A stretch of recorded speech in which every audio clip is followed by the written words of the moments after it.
Central Minnesota Sports Hub. It's the Morning Sports Desk, presented by Wadena's Pizza Ranch and FunZone Arcade. Available on Apple Podcasts, Spotify, or wherever you get your podcasts, and streaming on YouTube. Powered by Pizza Ranch and FunZone Arcade in Wadena, it's the Morning Sports Desk. I'm CJ Baumgartner. Over on the far side of the screen is Corey Tackman. And in the middle, our guy Zeke joining us for the show today. Representing his Detroit Lakes Ligers hat is our guy Zeke today. Dang right. In fact, if we're in the interest of town ball hats, I'm going to put on my Bertha Blazers hat. Corey, you gotta find some town ball hat and step it up. I mean, do I have one anymore?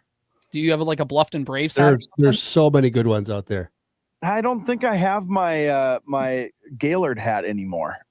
That's who I played for. I don't have my Arlington A's hat anymore. That I know. That has long been disposed of because I wore a journeyman vet making his way across the South Central. Well, I grew up in Arlington, but I played for Gaylord for a summer.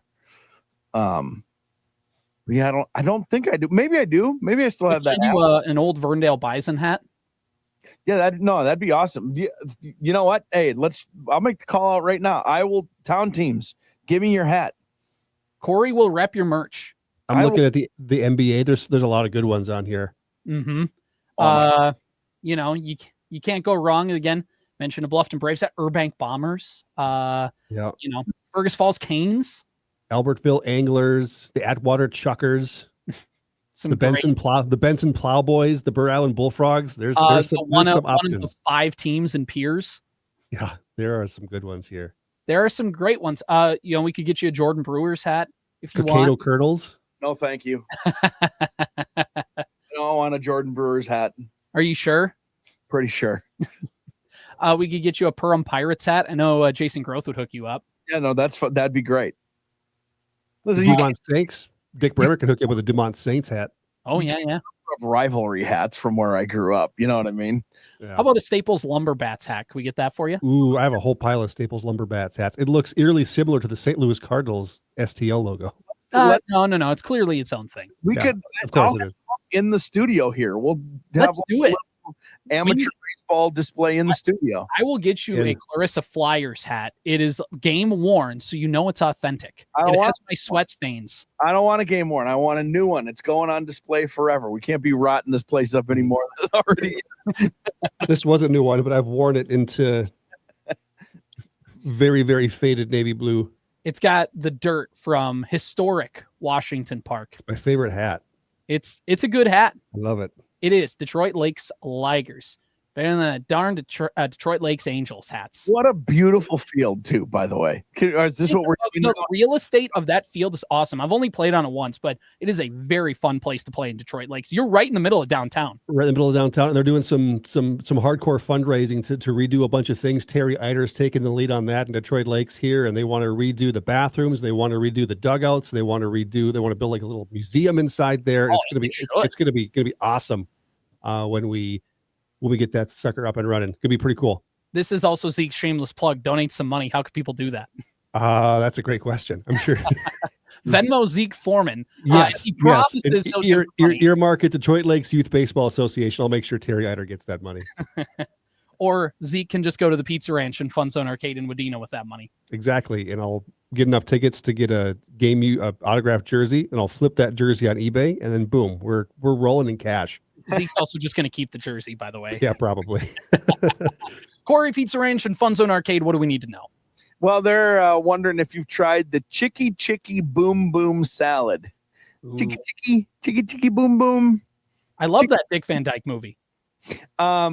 Did you know I had this yesterday? He was asked if he was interested in being the next James Bond. Oh, yeah. Or Sean Connery, I believe. They asked Dick Van Dyke, and he, on his own accord, was like, "Have you heard my British accent? Did you see me in Mary Poppins?" Legendary. And then he got no criticism for that accent in Mary Poppins from anybody. Yeah, no. From he no one knew he had to follow up Sean Connery, so he's like, no thanks. I keep thinking about what he would have been like as James Bond, and it just feels cartoony. Could it have been worse? He wants to be surfing with the Sharks. Yeah. The latest Dick Van Dyke news I've seen is he wants to be Ebenezer Scrooge. Mm-hmm. And it's only he says it's only November. We have time to do one somewhere. He's not 9 years old. He's running out of time. He literally turned 100 like this week or like in the next couple weeks or something like that. He turns 100 soon. He still soon. sings in a barbershop quartet. He's awesome. Dick Van Dyke is awesome. Love him. Anyway, he also has a great salad. It's called the Chicky Boom Boom salad, packed with sliced chicken, sweet pepperdew peppers, and the special Boom Boom sauce. Boom, boom, boom, Mr. Brown is a wonder.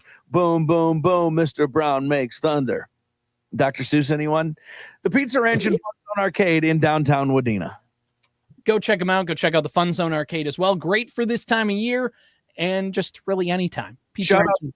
Shout out Pizza Ranch for letting us give them the most disjointed ad they've ever done. It's like that Conan O'Brien ad that he did for the Sherry's Berries.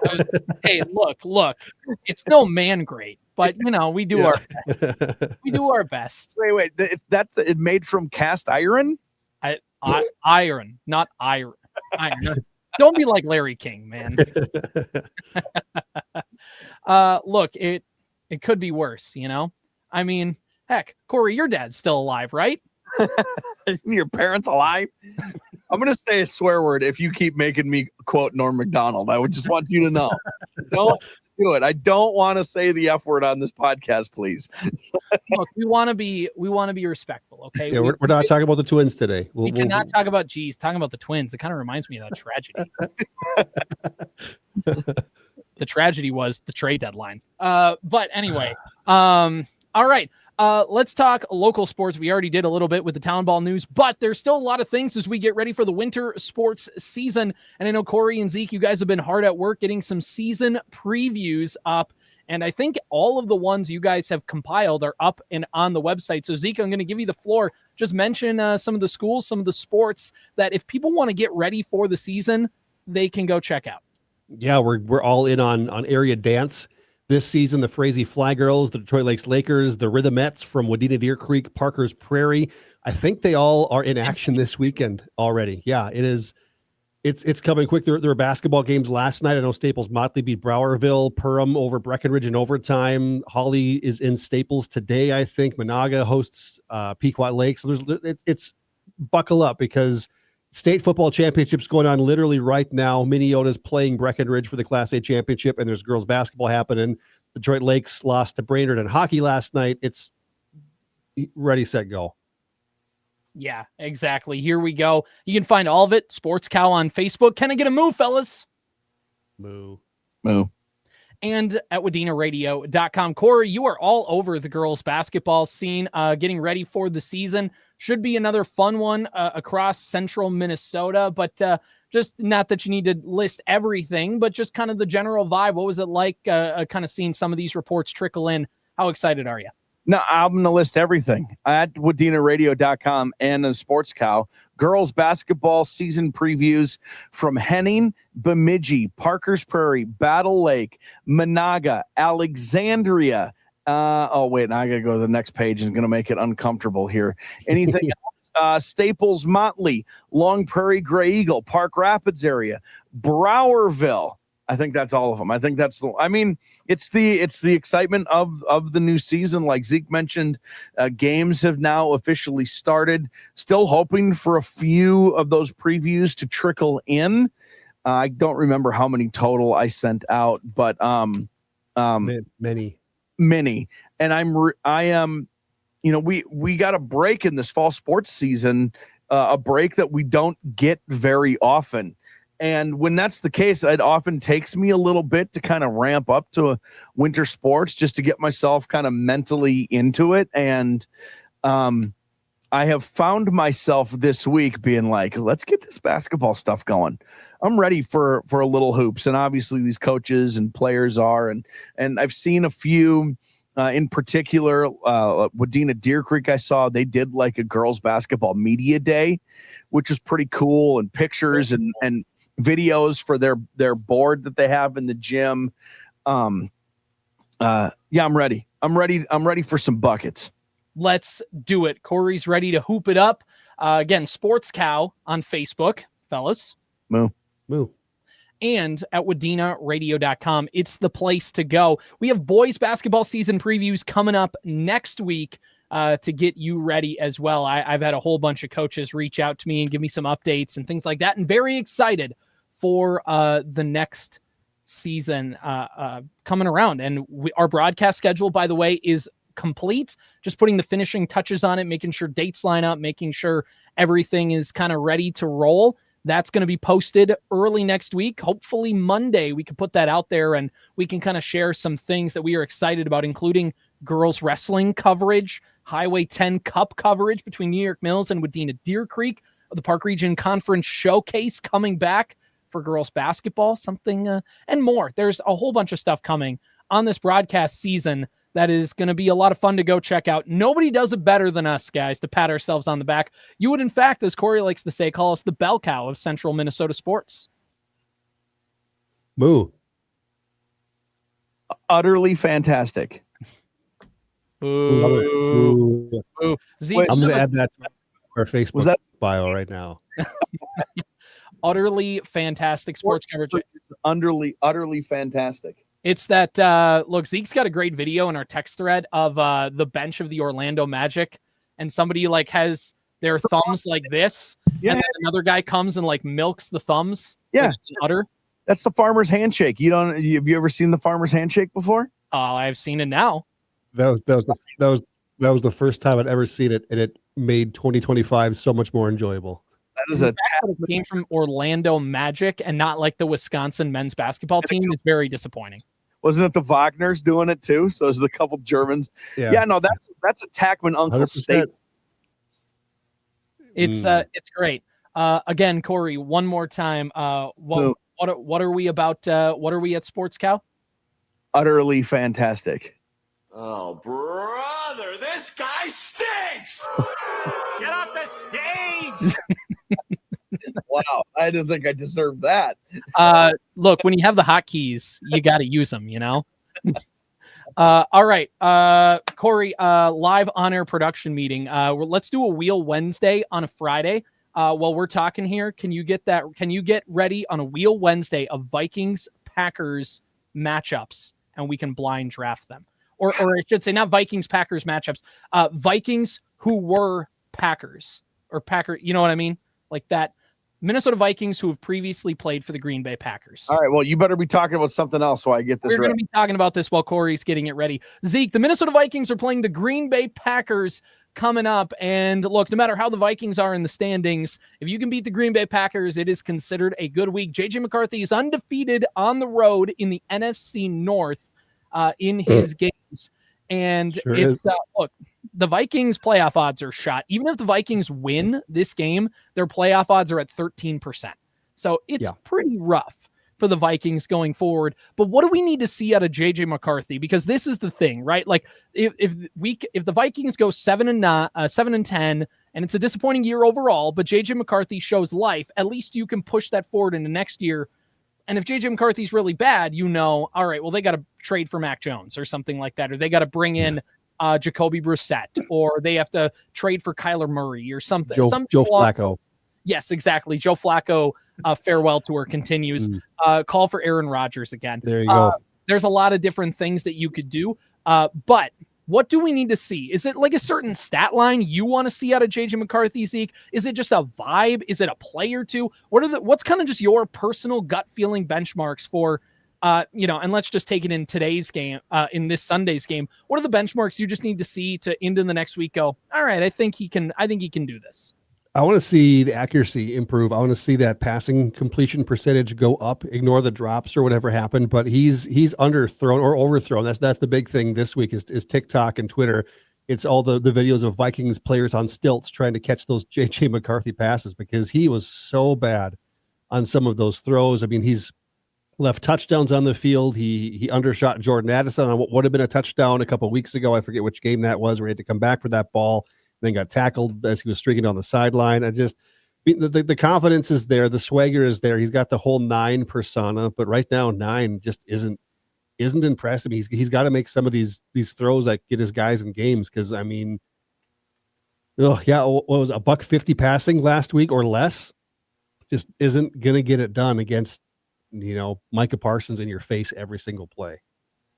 Yeah, exactly. I think it's a good note about the completion percentage, because I think everybody's had, some good throws, some bad throws, but like when you look at JJ McCarthy's stat lines, he's just not completing a ton of passes. And this is in 1993 where people can kind of get away with it. You have to at least complete 50% of your passes. And that's something that JJ McCarthy hasn't been able to do. And whether it's plays, whether it's footwork, and this is the thing, and I know we've talked about this off air, the thing is there's not a ton of excuses right now for McCarthy. At the beginning of the year, he had them. Offensive line issues, no Justin Jefferson, no Christian Darrisaw.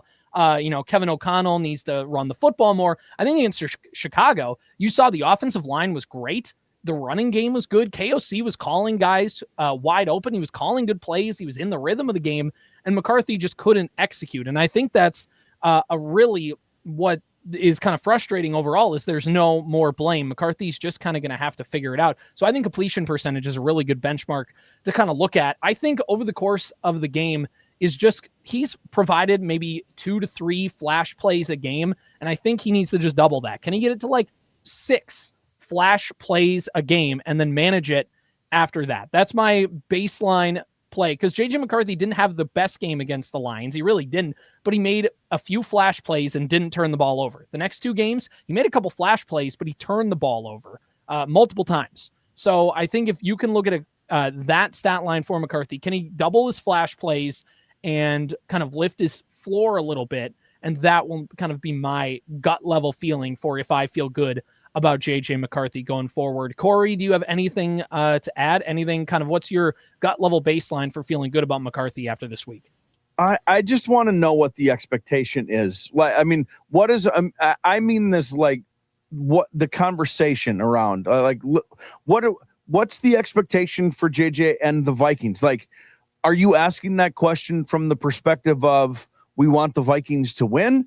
Are we asking that from the perspective of we want to feel good about JJ McCarthy going into 2026? I don't need anything, man. I don't need anything from him. The whole point of this entire season was to figure out if we think he's good or not, but more importantly, to figure out, just to figure him out. Like right. That was from the very beginning, this entire Vikings season has been, if JJ McCarthy is okay, the Vikings might be good. Right. Now, I think they expected him to be better than what he was. That's fine, but the implication is that if he's not good, we're not going to be good. They understand that. Right. And I think we need to be okay with like what.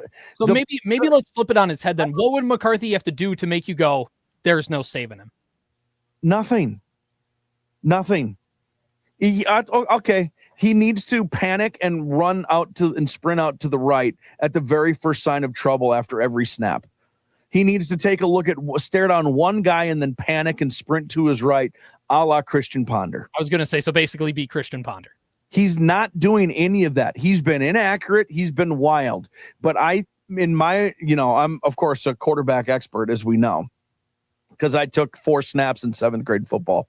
And, the inaccuracies, in my opinion, come from there's some fundamental stuff, but also when you are processing things, when the processing speed just isn't there yet, and it's okay that it isn't, when it's not there yet, things are going to get wonky. This is about learning. So until he starts to panic and his default mode is panic mode, that's when there's a real problem. I am not defending him and saying he's going to be good. And I am not comparing him to Peyton Manning. But we all remember that this was very difficult for Peyton Manning his first year. And if it was difficult for Peyton Manning, it's fair for it to be difficult for JJ McCarthy.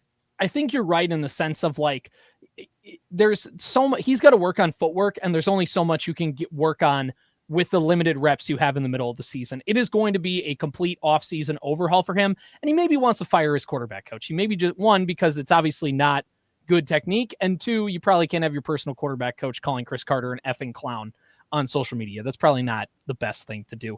But also... Not ideal. Not ideal. It's going to take an off-season to fix it. So McCarthy has to again, just not basically demoralize the coaching staff so much to where they're, again, a la Christian Ponder, to where it's like there's no saving him. So if he can show just enough, and then they can go, we'll give him a full off season where he's healthy. Because remember, last off season it was ramping him back up, and he, last season he was supposed to get all these reps to work on his footwork as the backup quarterback. And we'll just see if the Vikings are patient enough. So it'll be a multi-season thing, a multi-game thing. We don't need to call it right now, but that's, again, just in that matchup with the Packers. Because again, it's not even like we care about what the Packers are doing in a sense, because it's so much hinges on the quarterback. And if the Vikings, they should have beaten the Bears if you get competent quarterback play, and they just didn't. So it doesn't matter about the matchup with the offensive line or Micah Parsons, or it doesn't matter that the Packers are banged up. If McCarthy can't play, they're going to lose. And if McCarthy can play a little bit, the Vikings will have a good chance to win. So that's kind of what it all revolves around. All right, let's do a Wheel Wednesday on a Friday. Corey compiled with AI the list of the top 10, top 9. How many did you get? I put 6, so we're going to do our top 5. Top six Minnesota Vikings who played for the Green Bay Packers, and we are going to blind draft them. Me and Zeke are going to tag team this and do it together. Do you want me to share this? Yes. Pull it up on the screen. And we will spin the wheel, and we will blind draft. So there is 5 spots. We have 6 players, so we kind of have to be strategic about how we do all this. And it's going to be a blind draft. As we know, the Minnesota Vikings have a rich history of Green Bay Packers who ended up playing for the Minnesota Vikings. You have famously Brett Favre, Ryan Longwell. Are you seeing it? Can you see it? Yep, right there. There's our wheel. There it is. There it is. So, all right, we got Corey. Who do we got on our list? Okay, Aaron Jones, Zadarius Smith, Jan Stenerud, Brett Favre, Ryan Longwell, and Greg Jennings. Stenerud. Didn't Stenerud make another appearance on our wheel? Yes, he did. Yes, This list compiled by artificial intelligence. Guys who played for the Green Bay Packers first before joining the Minnesota Vikings. So we're going to blind rank them. Here we go. Here's our first spin. Dun dun dun dun dun dun dun dun dun dun dun. Zadarius Smith, where does he rank 1 through 5? Ooh. Zeke, this is interesting because Zadarius was very good in his 1 year in Minnesota, got hurt towards the end, but was very productive in a year where fluky, but they won 13 games and was the best part of a very bad defense. Came to it's a classic Packer to Viking. He came to the Vikings as an F Green Bay. I want to play this team twice a year, and then left the Vikings and then went to go join the Detroit Lions or the Cleveland Browns afterwards. But he was good, but obviously one season, we probably got to go 5 probably. I'd say 5, just based on the other names on the list and the impact that they had while they were here for longer than Z did. I would go Zadarius Smith 5. All right, we're going 5, Corey. All right, we will. Just so you know, it says here, made the Pro Bowl in his first and only season with the Vikings after being a star pass rusher for the Packers. Zadarius goes at number 5. He comes off the wheel, and we spin again. Dun dun dun dun dun dun dun dun dun dun dun dun dun dun dun. Oh, just got him on there. Just snuck him on there. Aaron Jones. Let me give you Aaron Jones quick. A major free agent signing who was a star rusher for the Packers before immediately jumping to the Vikings. That's what AI says about Aaron Jones. Okay, this is Jones has been good, and obviously, again, went right to the Minnesota Vikings after getting cut by the Green Bay Packers, in part because he wanted to play Green Bay twice a year. Aaron Jones last year was phenomenal, played all 17 games, was a huge reason why the Vikings offense was as good as it was. Real good security blanket for Sam Darnold. Little tough this year with injuries, but I still think overall he's been good when he was on the field. So, he's probably 3 safe for that, Zeke.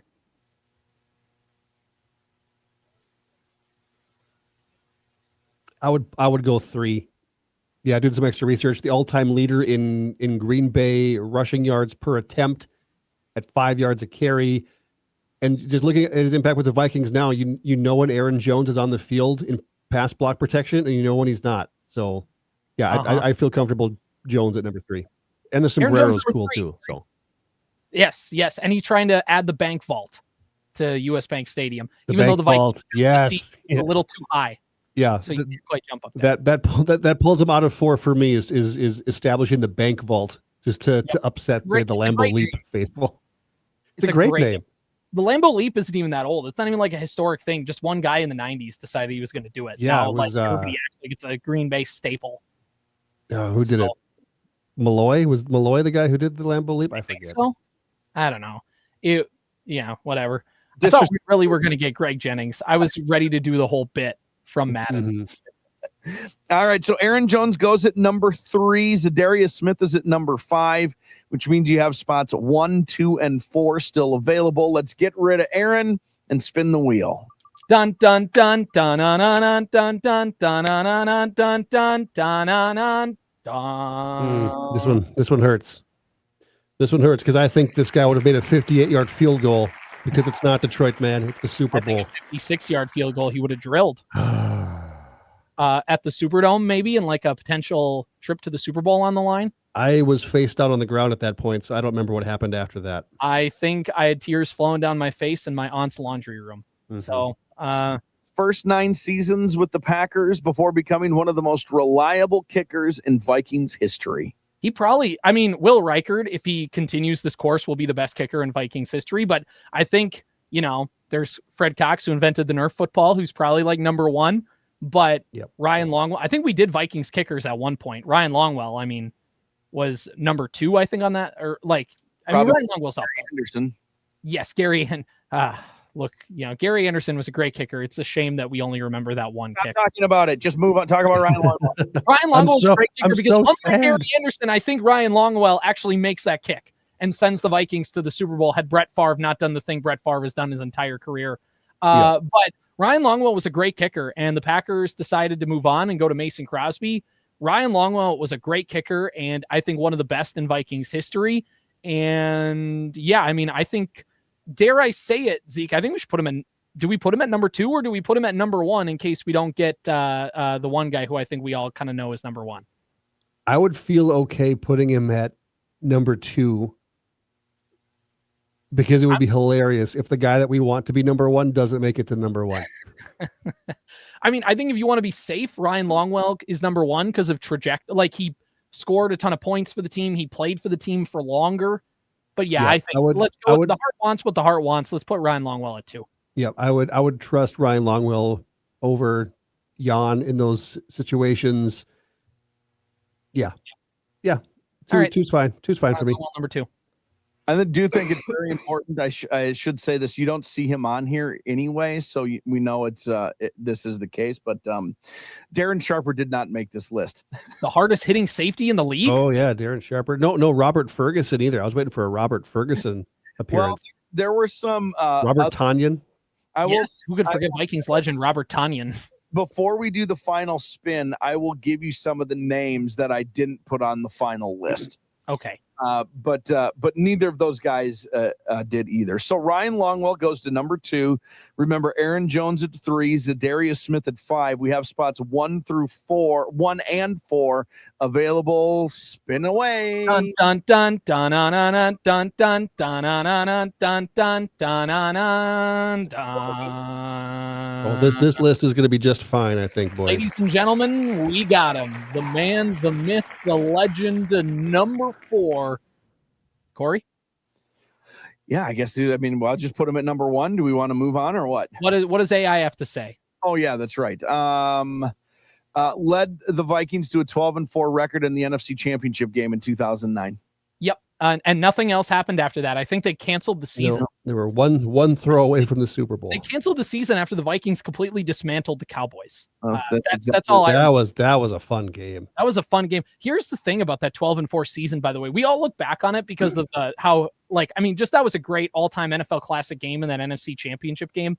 And we remember how great Brett Favre was and Sidney Rice carving up the Dallas Cowboys, who everybody talked about as, Wade Phillips and Tony Romo figured it out. They're coming to the Vikings. They're coming to the Metrodome. And the Vikings just blew them out. The Cowboys got up 3-0, and then the Vikings scored like 34 unanswered points to win the game. But that was a very weird 12-4 season because the Vikings started off 3-0. They lost to Pittsburgh. And if you remember, kind of in the middle of the season, the Vikings had a very bad loss to the Chicago Bears. I think they had a bad loss to Carolina in the season. Correct me if I'm wrong. Maybe that was the year after. But like, there was kind of a middle point in the year. Remember, Brad Childress was talking about benching Brett Favre for Tavares Jackson. And there was the season overall was great. I remember my senior year of high school because I had a college online class. And of course, you don't do anything in those. I just spent my free time rewatching all of those games from the 2009 season. And you get a cameo from Mike Zimmer, who's the defensive coordinator of the Bengals at that point. And you get Matt Hasselbeck and the Seattle Seahawks and other things. Adrian Peterson's great run against the Cleveland Browns in week one. Week one, maybe. Greg Lewis catching the football for the initial Minneapolis Miracle. I didn't see that because I had shut the TV off already. I shut the TV off and changed it to the Twins-Royals game. I'll admit that right now. They were in the fight. The Twins were at the time. And Dick Bramer had some guy in a Vikings jersey. They put the camera to some guy in a Vikings jersey at Kauffman Stadium. And Bramer went, yeah, the Vikings won the game on a last-second throw by Favre. And me and my dad looked at each other and went, wait, what? My aunt and uncle went to the game, and there was a 49er fan talking trash because the Niners were bad at that point, but they still travel well. And he was like, oh, the Niners are going to beat the undefeated Vikings. And then there was that play, and then that guy got up, put his head down, and walked right out of the building. That's awesome. The point is, it was a great year by Favre. I think sometimes we forget that it was like very teetering on the point of collapse, and they kind of found a way at the end to figure it out. But man, you cannot tell me if the Vikings go and play Peyton Manning and that Colts team in the Super Bowl that Brett Favre's not hoisting the Lombardi for the Vikings. You just can't. You can't convince me that the Vikings were just like in '98. The Vikings were going to win the Super Bowl had they gotten past the NFC Championship game, and they just couldn't. CJ, with all due respect, shut the hell up, man. You're making me mad and sad all over again. That was 24 years ago. I don't want to hear it again. Someone should write a book about that game. And like 9,999 other ones. Other ones. I don't know how Zeke didn't get mad or super depressed or both writing that book. It took me 3.5 years to write that book. That's how I got through it. Is I would take a lot of angry walks between chapters. And that game, that 2009 NFC Championship, the very last chapter I wrote in that book, because that's the one I was least looking forward to writing. So the more you know. The more you know. I think everybody likes to rip on Favre, and everybody kind of forgets Adrian Peterson also had a whole bunch of bad moments in that game. So anyway, all right. Brett Favre, number 1. Corey, we got to decide who is number 4.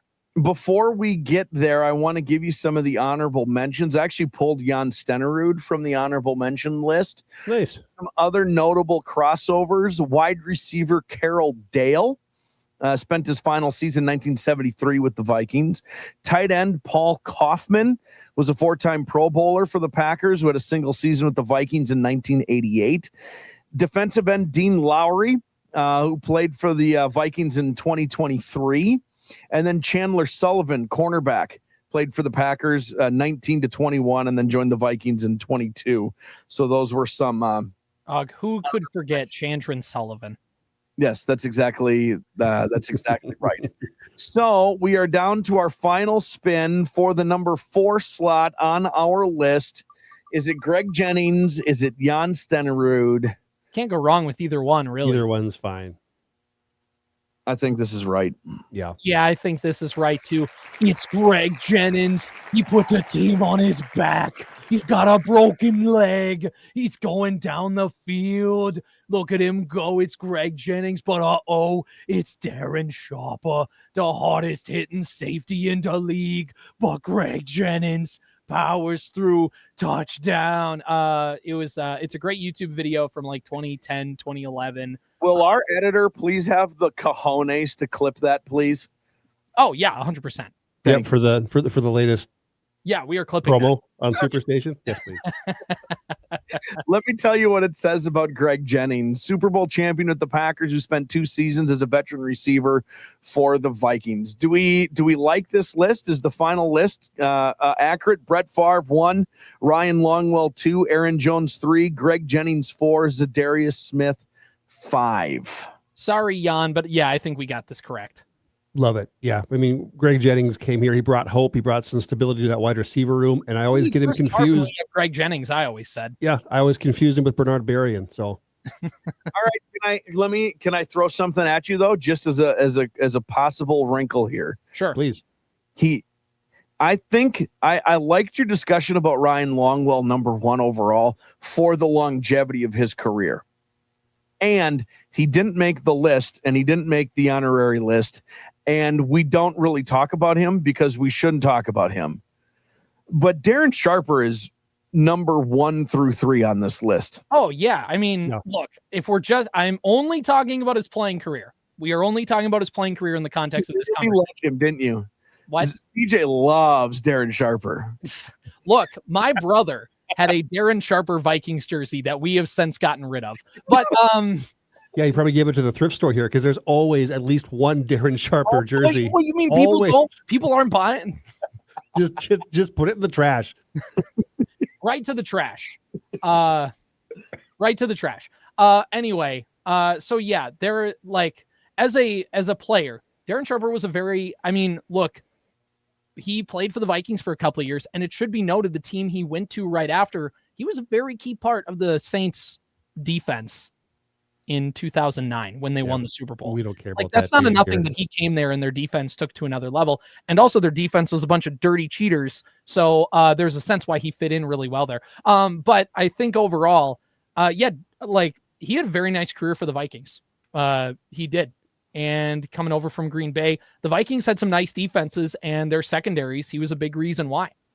I mean, I would probably, I get the Brett Favre thing, number 1, and I think you have to because of his immediate, how impactful he was. Mm-hmm. But the real list is probably Favre, Longwell, Sharper, Jones, Jennings, right? Maybe I would say Za'Darius over Jennings because the Vikings, they made the playoffs. I don't even think they made the Vikings had 2 losing seasons with Greg Jennings. I think overall, I would maybe put that because Greg Jennings, I think overall was a fun name. That's and fair. He's still around in media. But I think Za'Darius was him and Danielle Hunter were very fun with the meat at the quarterback and things like that. But I mean, we're splitting hairs, I think, overall on that discussion. Greg Jennings was supposed to be the security blanket for Christian Ponder. And then he ended up having a little bit decent rapport with Matt Castle. And I think there was a report, remember that Teddy Bridgewater game where the Vikings at TCF Bank Stadium took the Jets to overtime? And it was a bad Jets team, bad Vikings team. But Teddy Bridgewater had that little bubble screen to Jarius Wright that he broke for 70 yards, and they won the game on the first play of overtime. Paul Allen had a story where the first person who just after that play ran right to the locker room to go home was Greg Jennings. So that it was a very, very big moment for the franchise quarterback. And he's like, peace, it's cold. Yep. I'm going to the locker room. Anyway, we're splitting hairs, but yeah, the Vikings have a very proud tradition, and Packers fans love to talk about it, that the Vikings like to use table scraps of the Green Bay Packers organization and bring them there. But I think Ryan Longwell, too, was just very good. Both Longwell and Favre were players that came at positions the Vikings have historically had issues with and were immediate upgrades. And I think that's why they're number 1 and number 2. You know what I mean? And because those are the 2 guys that make Packers fans most upset when they see that purple 4, that purple 8 running around. Exactly. They love to forget in those conversations how happy they were to have moved on to Aaron Rodgers and Mason Crosby. Right. True. Well, they were after the fact, but I think you find there were clips of fans who were upset that they went to Rodgers too. I mean, you could find either one, I guess, but yeah, fans love to have the selective memory. We always knew Rodgers was going to be great. And that's why he dropped all the way to 23. Yeah, exactly. Or 24 or whatever it was. So yeah, that I think overall it's a fun list. And later in the year, we should get a certain salesperson on the show and make a Wheel Wednesday for him just to make him squirm a little bit. We should make him do a list like this just to see what he has to say. Or maybe Vikings-Packers all-time matchups or something like that. So it's been, I think somebody pointed this out. The Vikings' last few trips to Lambeau have been weird. So last year they got up 28-0. And the Vikings did, and nearly blew it. 2023, Kirk Cousins played maybe his best year. He was having maybe his best season as a Viking and popped his Achilles on that last drive. Yeah. And the 2022 was the 7-studded cleats where Justin Jefferson was slipping around the field. 2022, was, or that was 2022. 2021 was the Sean Mannion game because Kirk Cousins had to miss for COVID-19 reasons. 2020 was when the Vikings were bad, and it was right before the trade deadline, and Dalvin Cook roasted Green Bay's defense, and the Vikings got back into the playoff race and they were in the hunt graphic at 500. And then 2019 was they just got straight up beat by the Packers. 2018 was that classic Kirk Cousins threw for like 400 yards. Adam Thielen had like 200 of them. Stephon Diggs had the other 200, and they tied with the Daniel Carlson. Mike Zimmer cuts him and says, "Did you see the game?" Oh, yeah. Clip. 2017 was who was the backup at the time? Brett Hundley, and the Vikings shut Green Bay out to clinch the division at Lambeau, like on Christmas Eve. That was 2017. 2016 was the DB mutiny game where Xavier Rhodes straight up ignored Mike Zimmer's game plan to shadow Jordy Nelson and just stayed on one side of the field. And 2015 was the classic game where the Vikings beat the Packers to win the division. Sunday Night Football, Week 17. Aaron Rodgers, in the year of all his Hail Marys, had two of them that didn't convert, and the Vikings clinched the division. And then 2014 was the Thursday Night Football game where Teddy Bridgewater, his first career start, beat the Falcons, got hurt, and Christian Ponder stepped in and got blasted. And everybody's like, why did you even keep him on the roster? Like, that was... So anyway, there's been a decade of like every single time the Vikings go to Lambeau, something weird happens. And just for clarification, month, date, and year of your anniversary? October 1st, 2022. Okay, good. Thank you. All good. Can you please tell my wife that was exactly the thing she wrote on my hand, and I said it correctly. He's got a tattoo on his wrist. Trick question. Anyway, so yeah, it's been like a decade. Everything. So do not expect a normal game at Lambeau Field. That's the answer. For Jared, top 10 worst Green Bay Packers moments according to AI. I've got the list ready. We're having it. So if the Vikings beat the Packers on Sunday, we're getting him on the show Monday. And we're gonna, if the Vikings lose, we'll wait till they play the Packers again in week 18, because there probably won't be any other interesting Viking storylines by that point.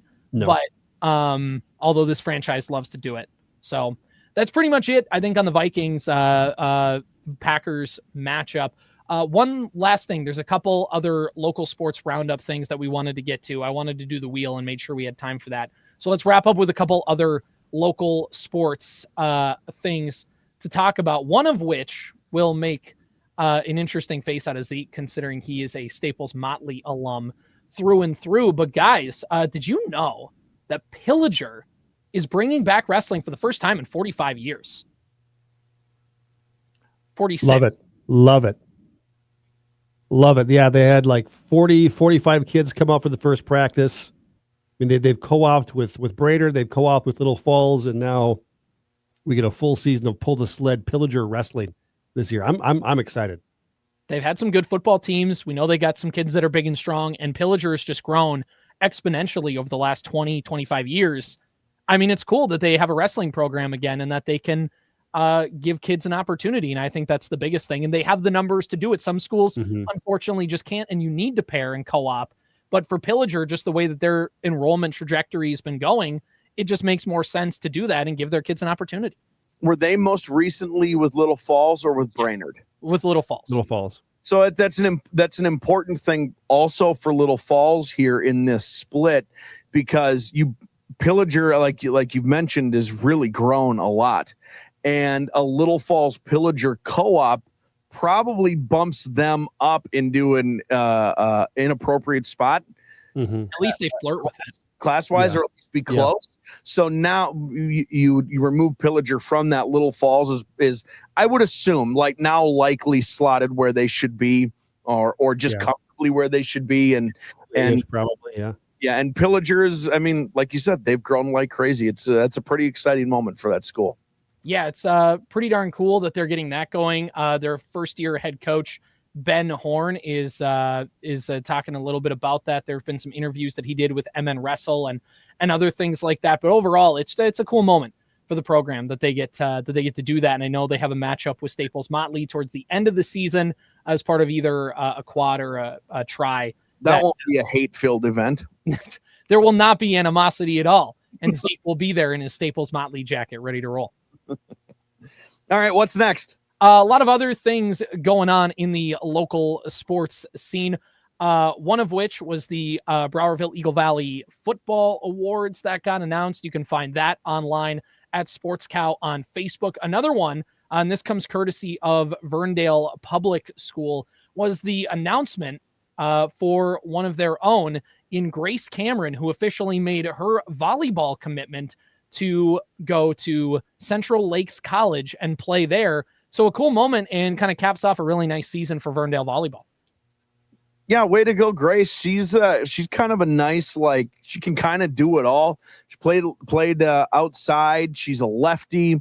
Could set in spots when needed to. One of the things I saw this year, I like this out of that like right side spot of the offense is either the setter does it, or in this instance it was Grace who was doing it. But those she would just swing on the second touch.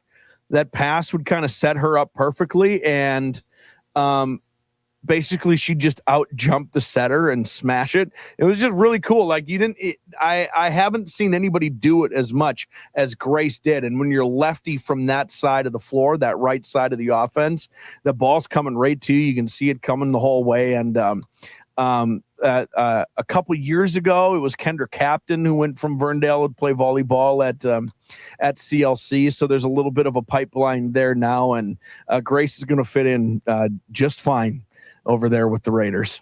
Speaking of other college commitments over from Perham, the catcher outfielder Ty Rooney committing to Alexandria Community College to go play over for them. And again, a very nice player for a very nice program in Perham baseball. Yeah, I mean, the Rooney name's been synonymous with Perham baseball for a while. And Ty, I mean, you get that catcher outfielder combo, and yeah, going to do awesome things in Alexandria. He wouldn't be a kid. He doesn't look like a kid who would run through a brick wall just because you asked him, does he? No, not at all. And also is a dude who's going to put up a couple nice seasons at community college and probably have a few, or put up a season or two potentially, and have a few 4-year programs looking his way to come in and make an impact after. Yeah. So that's really cool, and congratulations to him. One other college commitment that we need to talk about, and that'll kind of wrap up our time together. We'll swing back over to Pillager. It's a really cool moment for Violet Metz, who is going to be competing over in some running programs for Minnesota State Mankato. Ooh. And look, as a BSU alum, I hate to give any props to Mankato, but that's a nice program, and she'll do really great there. Yeah, you don't have to give props to MSU. You can give props to exactly. That's exactly what I'm doing. Congratulations to Violet. She's going to compete in track and field over at Minnesota. At the D2 level. Not everyone can do that. That's a huge accomplishment. Huge accomplishment. If you need suggestions around Mankato, you just reach out. I got your back. Yeah, CJ knows the best places to eat in Mankato. Look, man, I've been to Mankato for state softball, and that was fun.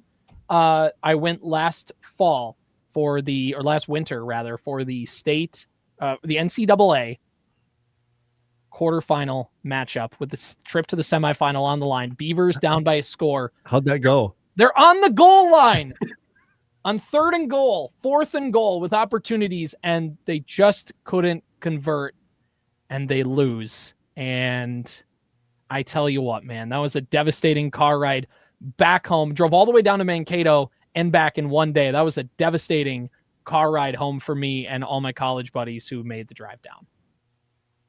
That was not fun. Do you want me to say what my wife would say? I know what you're going to say. I would love for you to say that. Please say it. Sucks to suck. Congratulations to Violet, though. She'll have a great time. Very, very awesome. Way to go, Violet. Very awesome. All right.